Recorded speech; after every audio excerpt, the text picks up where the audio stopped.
Hey guys, Wyland1 here, and today we are going down Nostalgia Avenue because we have ExoSquad, right? I don't know what year it is right now because all I'm buying is Beast Wars and ExoSquad, which is kind of weird. But this is all the stuff I grew up on, and ExoSquad is one of my favorite cartoons back in the day. I'm actually rewatching it right now because it was clearly not made for children. It's so advanced.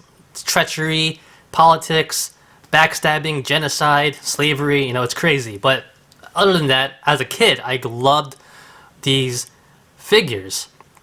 You had the Neo Sapiens versus the Terrans, which are basically humans, and most of them pilot these E-frames. Other ones have this regular spaceships and stuff like that. But these E-frames were awesome. I only had this one back in the day when I was younger. I think I had one, but now that I'm older, now that I can do some research, now there's stuff called eBay and thrift shops. I'm able to buy a lot of them back, and these are the first two I got so far. I have more, but these are the first two, my favorite ones I've always wanted. I've always wanted this one. I just never was able to get it younger. Finally have it in my hand. It's all used. I'm not gonna go crazy and buy them brand new, or even try to find them brand new, because it's way too expensive. But these are pretty good condition. I'm pretty happy with them. They actually are pretty nice, actually. I was able to clean them. I showed you guys that in my Instagram. And luckily enough, I was able to have these, and they all have their original stickers not put on yet, which is fantastic. Fantastic. And yeah, this is just a little look at these awesome E-frames right here. If you guys don't know what it is, and I'm pretty sure a lot of you people don't know what ExoSquad is, or you guys might have heard about it when you're younger but don't really care about it that much. Just a quick review of these guys, so let's go. Alright, so this is JT Marsh. He is basically the leader of ExoSquad, which is a little group of ExoSquad pilots that he commands basically, and he is fantastic. And these figures look really good. They were made by Playmates. They're about 2 inches tall, these figures, so they're not like G.I. Joe size or even like 3 3/4 size figures. But for the time, and remember, this is probably, how old is this figure? Over 20 years old, 25 years old? It held up really nicely. The paint work on it is good, the sculpting is really good, the likeness of the character is really nice as well. Let's take a look at the back. Looks really cool. You see all the figures have a little bit of a hole in the back because they plug into their E-frames as well. But yeah, for a 25 plus year old figure, they hold up really good. And they look fantastic as well. Alright, so this is JT Marsh's E-frame right here. It is actually labeled as an aerial attack E-frame. The code name is AA500 Falcon. And this is one of the cooler ones because, as you can see, it actually has wings that go up like this. And you can actually bring it to a certain point, but then when you go a little bit higher, these missiles actually fire. I'll do one right now, and that's pretty good. Like I said, for a 25-year-old figure, it holds up pretty well. But you can also bring down the wings when he's not flying and he walks around like that. And I love the way these E-frames look. Fantastic looking. Engineering is great. I'm going to say this over and over again. ExoSquad was way ahead of its time. Fantastic looking figures, fantastic sculpting, fantastic quality in the way they built them. Just really nice. Mine's a little bit loose, obviously, because it's pretty old, but nothing I can't fix with some, super glue or some future finish and stuff like that. But other than that, it looks fantastic. It's held up really well, and I'm pretty happy with it. And of course, you want to put the figure inside there. You open it up, the legs as well, right here, like so. It's popped off, which is fine. And then it takes a little bit effort to get in there, but you'll get him in there. So his waist clamps in there, which is nice. Then you close up the legs, like so. And then you gotta get his hands in the handles right here. Okay, I actually find it easier just putting the figure hands into the handles first, and then you try to stick him in there into the legs and stuff like that. Because once he has his hands in there, he's pretty flush in my opinion. There you go. There you go. Work with me. There you go. Alright. And I actually forgot to do the back part. So this back part actually plugs into the back of his head, which I'm not even going to attempt right now. But I'll do it for the other one. And after that, you close him up, and he is ready to go. Fantastic.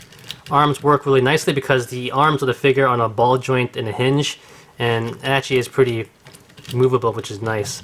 So he actually holds on to the handle pretty well still. On the back of every single E-frame, they have a power cell, which is really hard to find on most used figures. So I'm actually happy both of my E-frames have power cells, because you just don't feel complete if it doesn't have one. Right there. And now he's off and going. Alright, so next up is Marsala, and he is actually a Neo-Sapien. He's basically part of the race of the opposing aliens, which were actually created by the humans, so it's a whole complicated story. But anyway, so he actually is aligned with the Terrans, the humans, and works with them as well. And this is his E-frame right here. It is labeled as a Rapid Assault Light Attack E-frame, codename RA678. Fantastic looking, humongous looking E-frame. It actually has 2 seats in there, because it actually has 2 pilots basically. So Marsala actually is the main pilot in the front, right? So he sits right there, which is great. And his co-pilot, if you want to call it that, is actually Lieutenant Burns. And I actually just picked her up finally over the weekend. She actually has her own E-frame as well, but I will show that another day. And she sits right back there. Fantastic, and they're ready to go. Let's go. But why I like this one so much, because not only the fact that the pilot was a Neo-Sapien, which is, I like that whole storyline, but it's not your ordinary looking E-frame. You know, it's humongous, it's huge. It's not like your ordinary looking E-frame that has, you know, legs and arms and stuff like that. It looks like a walking AT-ST from Star Wars, you know. So it looks awesome looking, multicolored. It has huge legs. In the show, actually, when it went to go fly, it actually folded up the legs, which is pretty cool. This doesn't exactly do that, but you can kind of manipulate it in a way if you want to do it like that. This one has so much ammunition, so much firepower, which is fantastic. You have 2 in the front right here. You have the ones on the side. You have missiles on the side of the cockpit. You have a gun in the back. There's a little turret back there as well. It's just heavily armed, ready for battle, which I always thought was pretty cool. Alright, so this one is really interesting because it has a lot of articulation, but a lot of moving parts to it. Like these missiles, the second you move the legs, these shoot out sometimes, so I just like to take them out while I'm doing this review. But everything moves on this figure, so there's actually rollers on the feet, so you can actually roll him like this. He also has articulated arms, you want to call it that, like so, like this, so it's pretty good, and also goes up and down, which is nice. These move as well, everything moves. He does have shields on the side that actually move too. And like before, like I told you, when it goes into flight mode, the legs usually do fold up. So for this one, if you wanted to do that, you'd be really careful before anything pops open. You know, you kind of do this, and you can maneuver the side guns straight, so that way it kind of looks like it's in the flight mode a little bit, which is not bad. But this is for my own liking. You know, after 25 years, you know, I just wanted to see how that would look like myself. If you have not watched ExoSquad, maybe you did back in the day and just forgot. I'm watching it right now. There's like 50 episodes, I think, or 45, I think. Man, the first episode, you got flying dead bodies in space. It's ridiculous. It's not a cartoon. It's a adaptation in an animated series. Like I said before, slavery, genocide, politics, backstabbing, you know, warfare. You know, it's just crazy. It's a really good show. And definitely check it out if you can. So that's about it, guys. Thank you for watching. Like I said before, I'm collecting the whole line, at least of ExoSquad, so you'll see a couple more reviews out of these guys. And some of them have really cool looking E-frames, a little bit different, obviously. They're all different, and yet some are cooler than others. But definitely, I'm so happy to finally have these in my collection. So that's about it, guys. Thank you for watching. Like always, comment, criticize, subscribe. Do whatever you want to pay attention. Follow me on Facebook, Twitter, and Instagram. If you like the video, give it a thumbs up.